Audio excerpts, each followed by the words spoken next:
Bienvenidas y bienvenidos a esta nueva inmersión en la mitología. Hoy vamos a hablar de una figura que, creemos conocer muy bien, pero que tiene muchas más capas de las que parece. Hablamos de Eros, ¿verdad? El dios griego del amor, del deseo. Exacto, Eros. Ese dios que casi siempre imaginamos como un niño con alas y flechas. Pues sí, pero esa imagen es, digamos, solo una parte de la historia. Una parte bastante tardía, de hecho. Justo eso es lo que queremos explorar hoy. Con la ayuda de algunos extractos de Wikipedia como guía, vamos a intentar ir más allá de esa imagen tan popular. Queremos entender sus orígenes, sus diferentes representaciones, cómo encaja en las grandes historias. Ver la figura completa. Y cómo esa figura refleja quizás cómo los propios griegos veían el amor, el deseo. Su poder. Exacto. Es un viaje fascinante por la evolución de una idea. Pues empecemos por lo más básico, ¿no? El nombre. Eros. Sí, a ver, el nombre en sí, Eros en griego antiguo, significa literalmente deseo. Viene del verbo erramai, que es desear, amar. Y sus equivalentes romanos serían Cupido o a veces simplemente amor. Eso es. Cupido es el más conocido. Ahora, lo curioso es la etimología última de la palabra eros, aunque la conexión con desear es clara, ¿eh? Hay lingüistas como Víquez que sospechan que podría tener un origen incluso anterior al griego, pregriego. O sea que el propio nombre ya tiene su misterio. Interesante. Sí, tiene su miga. Bueno, y si vamos a cómo se le representaba, ahí sí que vemos un cambio radical, ¿verdad? Porque no siempre fue ese niño. ¿Qué va? Para nada. En las fuentes más antiguas, en el arte arcaico, en el clásico, Eros suele ser un hombre joven, un efebo. Un adolescente o un adulto joven, vamos. Exacto. Guapísimo además. Representando el poder sexual en su plenitud, la fuerza del deseo como algo adulto, potente. No es para nada una figura infantil o juguetona al principio. ¿Y cuándo se produce ese cambio? ¿Cuándo empieza a aparecer el niño alado que todos tenemos en mente? Esa transformación se ve sobre todo más tarde, en el periodo helenístico y ya claramente en la época romana. Ahí es donde surge con fuerza la imagen del niño. Con su arco, sus flechas. Sí, a menudo alado, sí.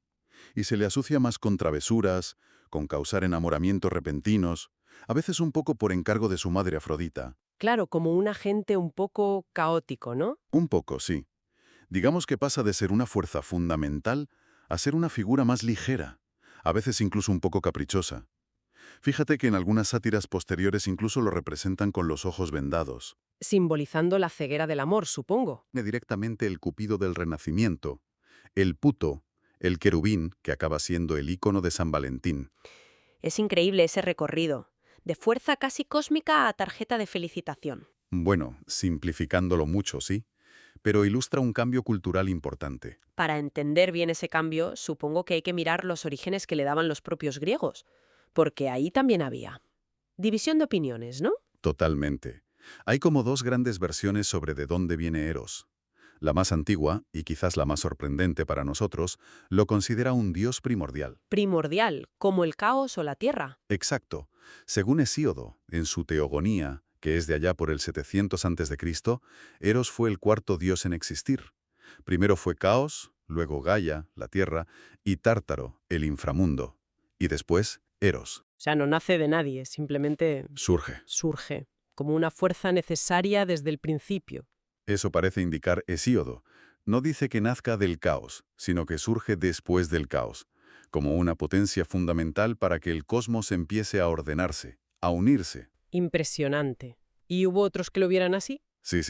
El filósofo Parménides, que es un presocrático, de antes de Sócrates, llegó a considerarlo el primerísimo dios en existir, el primero de todos. El primero, eso sí que es potente. Y luego está otra cosmogonía muy interesante, que se considera órfica, ligada a los misterios de Orfeo, aunque la conocemos en parte por una parodia de Aristófanes, en Las aves. ¿Y qué decía esa versión? Pues que Eros nació de un huevo cósmico puesto por la noche, por Nix, en el seno de la oscuridad, de Erebus. Un dios nacido de un huevo. Y este Eros órfico era una figura espectacular. Lo llamaban protogonos, el primogénito, o fanes, el que revela, el brillante. Lo describían con alas doradas, a veces con múltiples cabezas de animales. Era el creador y el primer gobernante del universo. Vamos, una entidad creadora total. nada que ver con el niño travieso. Absolutamente nada. Era metis, pensamiento, eriquepaios, poder. Incluso se le llegaba a identificar o asociar con Dionisio en algunos aspectos. ¿Y qué pasó con este Fanes Eros creador? Según el mito órfico, Zeus lo devoró. Se lo tragó para absorber todo su poder creador, y así poder rehacer él el mundo, convirtiéndose en el nuevo gobernante. Vaya, canibalismo cósmico. Algo así. Pero los órficos creían que Dionisio era, en cierto modo, una reencarnación de Fanes Eros, que recuperaba ese poder primordial. Esto te da una idea de la importancia cósmica que llegó a tener Eros en algunas corrientes de pensamiento antiguo. No era solo amor romántico, era la fuerza creadora del universo. ¿Me dejas? Impactada. Pero, claro, luego está la otra versión, Sí. la que quizás nos suena más, la que acaba predominando en la mitología más narrativa. Sí, Eros como hijo de Afrodita. ¿Y de quién más? ¿Se sabe el padre? Bueno, la versión más común, que ya menciona el poeta Simónides allá por los siglos VI-V a.C., es que era hijo de Afrodita y Ares, el dios de la guerra. Amor y guerra. Una combinación, Explosiva. desde luego. Y esta visión de Eros como hijo, y a menudo como agente de Afrodita, es la que vemos en muchísimas historias. Claro. ¿Actuando por orden de mamá? Exacto.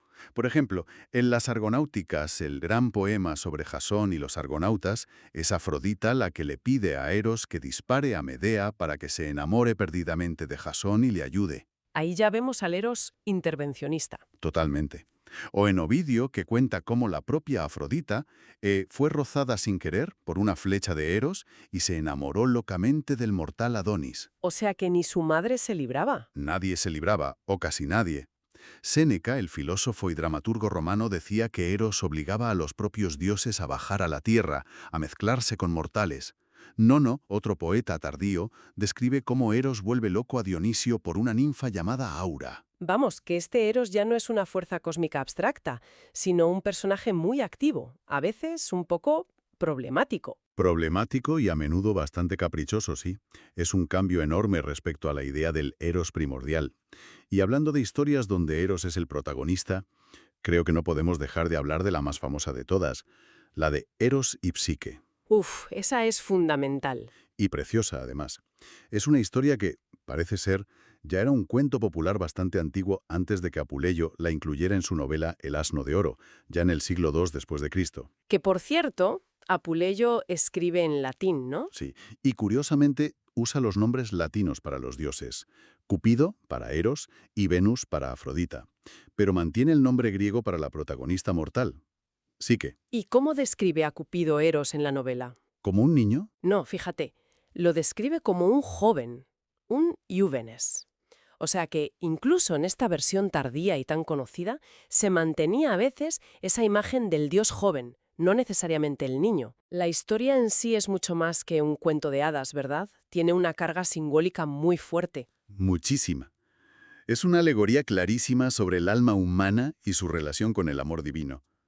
Psique, el nombre, significa alma, pero también aliento, vida, y por extensión incluso mariposa.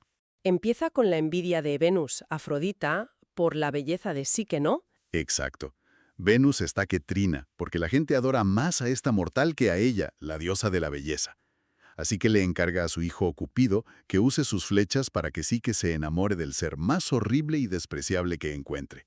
Pero el plan sale mal. Completamente mal para Venus, bien para la historia. Cupido, al ver a Psique, se enamora a él. O quizás se pincha accidentalmente con una de sus propias flechas, según cómo se interprete. El caso es que se la lleva. A un palacio secreto, maravilloso. Sí, un lugar mágico, donde ella tiene de todo, servida por voces invisibles. Él la visita cada noche, en la oscuridad total, y le hace prometer que nunca intentará ver su rostro. Una condición que, claro, está destinada a romperse. Inevitablemente. Las hermanas de Psique, muertas de envidia al visitarla y ver su suerte, la convencen de que su misterioso marido tiene que ser un monstruo horrible, una serpiente. Le dicen que tiene que matarlo mientras duerme. ¿Y ella, llena de dudas, al final cede? Sí, prepara una lámpara de aceite y un cuchillo. Cuando él duerme, enciende la lámpara y, ¡sorpresa!, no ve a un monstruo, sino al dios del amor en persona, Bellísimo. Pero ocurre el accidente. Sí, una gota de aceite hirviendo de la lámpara cae sobre el hombro de Cupido, que se despierta sobresaltado.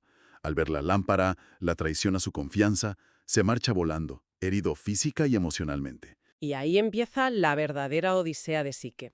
El alma que ha perdido el amor por su propia curiosidad o falta de fe. Exacto. Empieza su peregrinaje, buscando desesperadamente a su amor perdido. Intenta buscar ayuda en templos de otras diosas, como Deméter o Hera, pero nadie quiere enemistarse con Venus. Así que al final no le queda más remedio que enfrentarse a la propia Venus. Sí, se presenta ante ella y Venus furiosa decide someterla a una serie de pruebas imposibles, como una forma de castigo y quizás de purificación. ¿Qué tipo de pruebas eran? Pues eran 4, a cada cual más difícil. Primero, tenía que separar una enorme montaña de granos mezclados, trigo, cebada, mijo, antes del anochecer. Imposible para una sola persona. Totalmente. Pero unas hormigas, compadecidas, la ayudan y lo hacen por ella. La segunda prueba, conseguir lana de unas peligrosísimas ovejas doradas que pastaban al sol. Ovejas agresivas, supongo. Mucho. Pero una caña verde, junto al río, le susurra que espere a que las ovejas se rocen con los arbustos al atardecer y recoja la lana dorada que quede enganchada. Siempre con ayuda externa, parece. Sí, eso es clave en la interpretación alegórica. La tercera, llenar un frasco con el agua negra de la fuente de la que nacen los ríos Estigia y Cócito en lo alto de una montaña inaccesible y guardada por dragones. Más difícil todavía. Parecía imposible, pero el águila de Júpiter, Zeus, recordando una vieja deuda con Cupido, le arrebata el frasco y se lo llena. ¿Y la última prueba, la más peligrosa? Bajar al inframundo y pedirle a Perséfone, la reina del inframundo, un poco de su belleza divina guardada en una caja. Venus supuestamente la necesitaba porque había perdido algo de la suya cuidando a Cupido herido. Bajar al Hades. Eso ya son palabras mayores. Sí. Pero una torre parlante le da instrucciones precisas sobre cómo sortear los peligros, cómo pagar a Caronte, el barquero, cómo apaciguar a Cerbero, el perro guardián, y sobre todo la advertencia crucial: bajo ningún concepto debía abrir la caja que le diera Perséfone. Y la abre. Pues sí. Cuando ya está de vuelta en el mundo de los vivos a punto de llegar, la curiosidad la vence de nuevo. Quiere ver qué es esa belleza divina, quizás usar un poco para estar más guapa para Cupido. Abre la caja y... ¿Qué había dentro? no había belleza, sino un sueño estigio, un sopor infernal, mortal. Sí que cae como muerta al suelo. ¡Ay, no! Después de todo el esfuerzo. Parece el final. Pero Cupido, ya recuperado de su herida y sin poder aguantar más sin ella, escapa del palacio de su madre, la encuentra, retira el sueño de su cuerpo y lo vuelve a encerrar en la caja. La despierta con un pinchazo de sus flechas. El amor que rescata al alma en el último momento. Exacto. Y esta vez Cupido decide tomar cartas en el asunto definitivamente. Vuela al Olimpo y pide ayuda a Júpiter Zeus. Le cuenta toda la historia. ¿Y Zeus qué hace? Zeus intercede. Convoca a los dioses, reprende a Venus por su crueldad y anuncia su decisión. Sí que será convertida en inmortal para que pueda casarse legítimamente con Cupido. Un final feliz. Sí. Se celebra la boda en el Olimpo con todos los dioses presentes y de la unión de Eros, Cupido y Psique nace una hija. ¿Cómo se llama? Voluptas en latín o Gedone en griego. Significa placer. El fruto de la unión del amor y el alma es el placer supremo, la felicidad. Es una historia realmente redonda, llena de simbolismo. Y comentabas que a Psique se la suele representar con alas de mariposa, ¿no? Sí, porque, como decíamos, psique significaba alma, pero también mariposa. Es un símbolo perfecto de la transformación, de la metamorfosis del alma a través de las pruebas del amor hasta alcanzar la divinidad. Hay incluso una versión gnóstica de un texto llamado Sobre el origen del mundo, que dice que la sangre de Psique, al caer sobre Eros, hizo brotar la primera rosa. Qué bonito. Bueno, dejando esta historia tan central, volvamos a los atributos de Eros en general. El arco y las flechas son casi su seña de identidad. Sí, son inseparables de su imagen más popular, y Ovidio, de nuevo en sus Metamorfosis, les da esa vuelta de tuerca que comentábamos. Lo de los dos tipos de flechas, ¿verdad? Exacto. No todas las flechas de Eros causan amor. Tenía flechas con punta de oro, afiladas, que provocaban un amor ardiente, irrefrenable. Pero también tenía flechas con punta de plomo, romas, que causaban justo lo contrario: aversión, odio, rechazo absoluto. y las usaba según le convenía o según le ordenaban. Claro, el ejemplo más famoso es el de Apolo y Dafne. Apolo se había burlado de Eros como arquero, y Eros, para vengarse, Le dispara la flecha de oro a Apolo. eso es.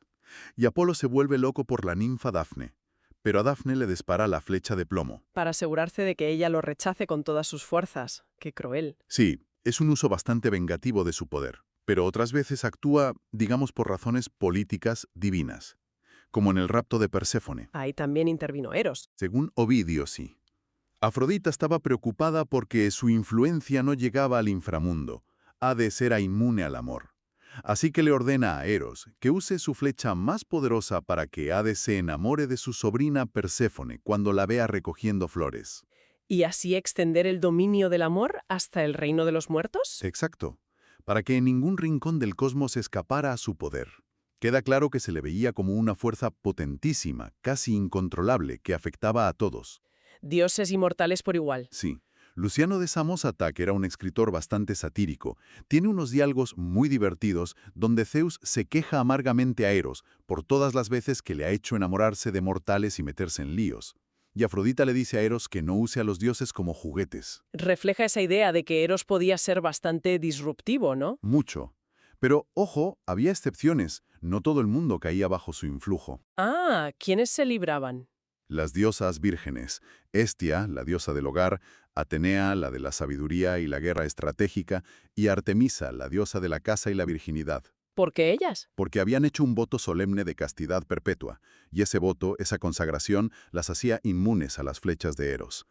La poeta Safo tiene un verso muy bonito sobre Artemisa que dice: Eros, el que afloja los miembros, nunca se acerca a ella, o sea que la voluntad y la dedicación a otra cosa podían resistir al deseo. Interesante. Sí, le pone un límite a su poder absoluto.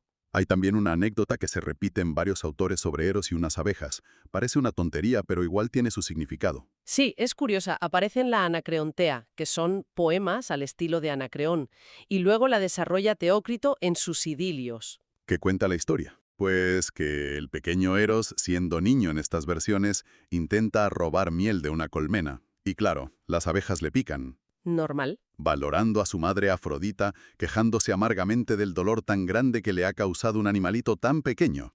Compara a la abeja con una serpiente alada. ¿Y Afrodita qué le dice? Pues Afrodita, con un poco de ironía maternal, le responde algo así como: «Hijo, tú también eres pequeño. ¿Y acaso no causas tú heridas mucho más dolorosas con tus flechitas?»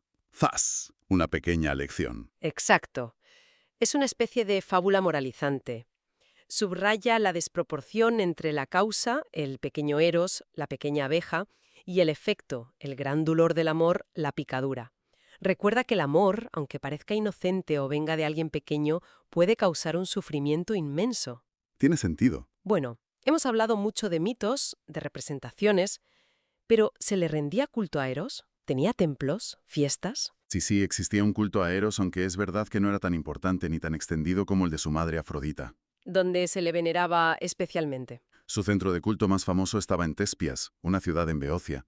Allí celebraban unas fiestas en su honor llamadas Erotidia, con concursos de gimnasia y música.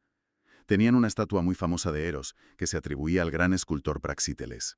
O sea que en Tespias sí era importante. Mucho. Y en Atenas también tenía un culto bastante popular, a menudo junto a Afrodita.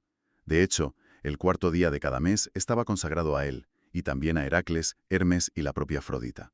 Tenía epítetos curiosos, ¿no? He leído algo de Cleiducos.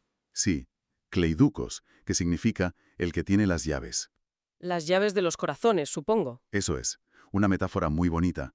Y también Pandemos, que es interesante. Pandemos, como de todo el pueblo. La libertad. Eso sí que no me lo esperaba. Es una faceta fascinante y menos conocida, sí. El escritor Ateneo cuenta que Zenón de Citio, nada menos que el fundador del estoicismo, Una escuela filosófica importante. importantísima, pues Zenón consideraba a Eros como el dios de la amistad, filia, y la libertad, erutería, no solo del deseo romántico o sexual. ¿Y eso era solo una idea filosófica o se reflejaba en el culto? Se reflejaba. Fíjate, en la isla de Samos le dedicaron un gimnasio a Eros y el festival que celebraban en su honor se llamaba directamente Eleutería, libertad. Eros asociado a los gimnasios. Y a la libertad, ¿Cómo encaja eso? Parece que se le vinculaba con la camaradería masculina que se fomentaba en los gimnasios, que eran centros de entrenamiento físico pero también social y educativo para los jóvenes. Y de ahí, de forma muy sorprendente, salta al ámbito militar. Eros en la guerra. Sí, los espartanos, famosos guerreros, le ofrecían sacrificios a Eros antes de entrar en batalla. Y los cretenses también, ¿Por qué? para que les diera amor en la batalla. No entiendo. No exactamente amor romántico. Creían que la victoria dependía del vínculo de amistad y lealtad, filia, entre los soldados que luchaban codo con codo en la formación de la falange hoplita. Que Eros, entendido como ese fuerte lazo afectivo entre compañeros, fortalecía la unidad y el coraje del ejército. Ah, vale. Entendido como camaradería, como lealtad entre compañeros, de armas. Exacto. El ejemplo más famoso y extremo de esto es el Batallón Sagrado de Tebas. Eso es. 150 parejas de hoplitas, amantes y compañeros de armas, que luchaban juntos. Se consideraba que nadie lucharía con más valor que aquel que lo hacía para proteger a su amado o para impresionarlo. Era la máxima expresión de esa conexión entre eros, en un sentido amplio, filia y la eficacia militar. Es una perspectiva totalmente diferente. Eros como pegamento social y hasta militar. Sí, amplía mucho el concepto más allá del simple deseo individual. Ya, para ir terminando, ¿nos queda algún otro mito o detalle menos conocido que nos ayude a redondear la figura? Bueno, hay cosillas. Existe el mito de Anteros, que a veces se considera su hermano. Anteros. ¿Qué significa? ¿Amor correspondido o amor contrario? Hay una versión muy bonita que dice que Afrodita estaba preocupada porque Eros no crecía, se quedaba siempre niño. Consultó a la titánide Temis, y ésta le dijo que Eros no crecería hasta que tuviera un hermano. ¿Y nació Anteros? Sí, y solo cuando Anteros estaba cerca, Eros empezaba a crecer y a madurar. Si Anteros se alejaba, Eros volvía a ser un niño. Una alegoría preciosa sobre la necesidad de reciprocidad en el amor para que éste se desarrolle plenamente. Exacto. El amor necesita ser correspondido para madurar. También hay historias donde Eros actúa de forma más bien negativa, como castigando a una ninfa llamada Peristera, convirtiéndola en paloma porque ayudó a Afrodita a ganar una competición de recoger flores contra él. Parece que tenía mal perder. Un poco. O haciendo que dos compañeras cazadoras de Artemisa, que eran muy amigas, se enamoraran la una de la otra, lo cual enfureció a Artemisa por romper el voto de castidad de su séquito. Vemos que podía ser tanto creador como destructor, ¿no? Como el propio amor, sí. Pues hemos hecho un recorrido increíble. Empezamos con Eros como una fuerza cósmica casi abstracta en Hesíodo o en la visión órfica, Una potencia primordial, creadora, fundamental para el universo. y vimos cómo esa idea convive y luego da paso a la versión más familiar. Eros como hijo de Afrodita y Ares, un dios ya personificado, agente del deseo, ya sea como ese joven irresistible de las primeras representaciones o como el niño arquero a menudo travieso que interviene en las vidas de todos. Luego nos detuvimos en la riquísima historia de Eros y Psique, esa alegoría del alma humana, sus pruebas, su búsqueda del amor divino y la inmortalidad final. Analizamos sus atributos clave, esas flechas de doble filo, de oro y plomo, su poder casi universal pero con límites ante la voluntad de las diosas vírgenes, incluso esa anécdota aparentemente menor de las abejas, que esconde una reflexión sobre el dolor que puede causar algo aparentemente pequeño, inocente. Y finalmente descubrimos esas facetas menos evidentes pero muy reveladoras, su culto real, especialmente en Tespias, y esa sorprendente conexión con la amistad, la libertad cívica y la camaradería militar. Queda claro que es una figura muchísimo más compleja y poliédrica de lo que sugiere esa imagen simplificada del Cupido que tenemos hoy. Sin duda. Puede ser creador, unificador, fuente de placer supremo, pero también caprichoso, doloroso, disruptivo, incluso vengativo. Es una fuerza poderosa y a veces peligrosa. Y quizás para terminar podríamos dejar una reflexión en el aire, ¿no? Algo que surge de todo este viaje que hemos hecho. Sí, creo que hay una pregunta interesante que plantearse. Adelante. ¿Qué nos dice sobre nuestra propia cultura? Sobre cómo han cambiado nuestras ideas acerca del amor, del deseo y de su poder.